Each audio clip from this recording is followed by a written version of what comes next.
Assalomu alaykum hurmatli kuzatuvchilar. Bugun sizlar bilan qandli diabet kasalligini qadimgi sirli tabobat usullarini qanday davolash mumkinligini ko'rib chiqamiz. Hop, demak qandli diabet kasalligini umuman har qanaqangi kasallikning birinchi sababi bu modda almashinuvini buzilishi. Hop, buning uchun nima qilish kerak? Modda almashinuvini tartibga keltiriladi, ya'ni metabolizm, anabolizm, katabolizm jarayonlari.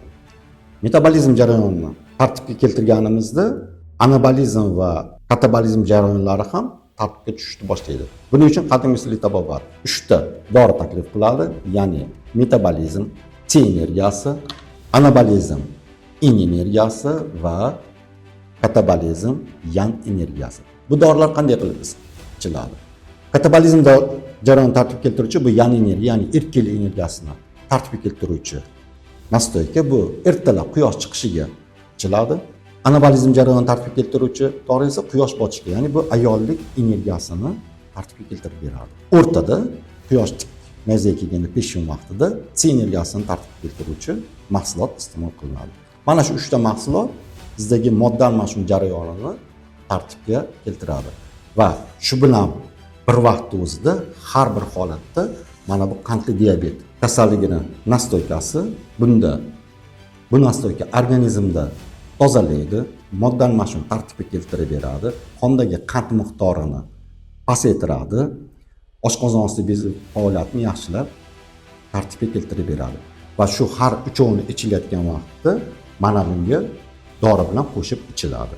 Shunda modda almashinuvi ham tartibga keladi va qondagi qand miqdori pasayishni boshlaydi. Va shu bilan bir qatorda oshqozon osti bezi faoliyatini kuchaytirish uchun oltin tomir nastoykasi iste'mol qilinadi. Ikkinchi jarayon gumoral boshqaruvi, to'rtta gumoral boshqaruv tartibga keltiriladi. Ikkinchi kursda, demak, ertalab o'rnidan turilganda och qoringa havo unsuri va qon xiltini tartibga keltiruvchi nastoyka iste'mol qilinadi. Peshinda ovqatdan oldin olov unsuri va safro xiltini tartibga keltiruvchi nastoyka iste'mol qilinadi. Kechki ovqatdan oldin suv unsuri va balg'am xiltini tartibga keltiruvchi nastoyka iste'mol qilinadi va kechqurun hamma ish tugab yotishdan oldin to'rtinchisi yer unsuri va savdo xiltini tartibga keltiruvchi nastoyka iste'mol qilinadi. Va xuddi shunday har biri iste'mol qilinganda yana o'sha qand kasalligini nastoykasi har bittasiga qo'shib ichiladi va oltin tomir nastoykasi qo'shib iste'mol qilinadi. Mana shu jarayonda agar sizda insulin olmayotgan bo'lsangiz, davolanish kursi 3 oydan 6 oygacha cho'ziladi. Agar sizda insulin gormoni olayotgan bo'lsangiz, insulin gormoni har bir kurs lecheniyadan keyin mana shu bitta kurs lecheniya hisoblanadi. Insulin gormoni 10-15% ga kamaytiriladi.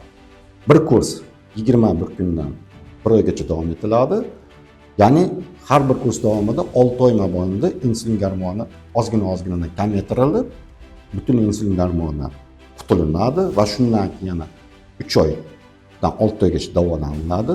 Shu bilan kasallikdan qutulasiz. Demak, agar insulin olmayotgan bo'lsangiz, 3 oydan 6 oygacha, insulin olayotgan bo'lsangiz, 6 oydan 1 yilgacha davolanish davom etadi. Undan tashqari biz sizga qo'shimcha qandli diabet kasalligiga to'g'ri keluvchi mashqlar, jismoniy mashqlar va nafas olish mashqlarini tushuntirib beramiz. Qanday tartibda ovqatlanishni tushuntirib beramiz. Agar sizda yoki yaqinlaringizda qandli diabet kasalligi bo'lsa va siz uni tuzata olmayotgan bo'lsangiz, qadimgi sirli tabobatga murojaat qiling.